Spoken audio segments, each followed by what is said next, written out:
Hello বন্ধুরা, কেমন আছো? আশা করি সবাই ভালো আছো। আমিও খুব ভালো আছি। এটা আমার প্রথম ব্লগ।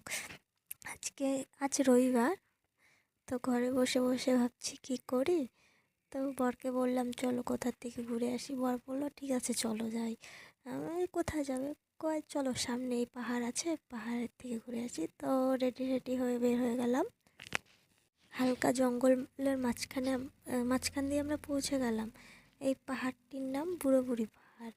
তো এখানে হলো পয়লা বৈশাখের সময় এই মন্দিরে পুজো হয়।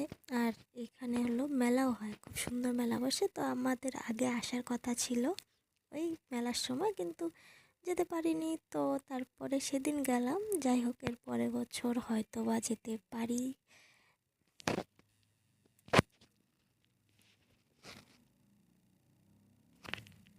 এই মেলাতে অনেক জায়গার থেকে লোক আসে, খুব সুন্দর মেলা হয় পাহাড়ের উপরে।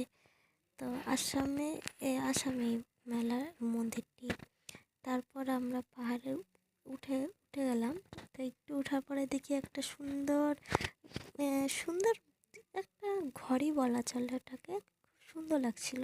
পরে ওখানে উঠলাম, উঠে কয়েকটা ফটো তুললাম। আর পাহাড়ে এসেছি, ফটো না তুললে হয়। তো কয়েকটা ফটো তুলে তো একটু পাহাড়ে উঠলাম। ওঠার পরে দেখি অন্ধকার হয়ে গেল। তারপর অন্ধকার হওয়াতে তারপর কি আর করব, বেরিয়ে গেলাম বাড়ির উদ্দেশ্যে। আশা করি ভিডিওটা সবার ভালো লেগেছে। Thank you.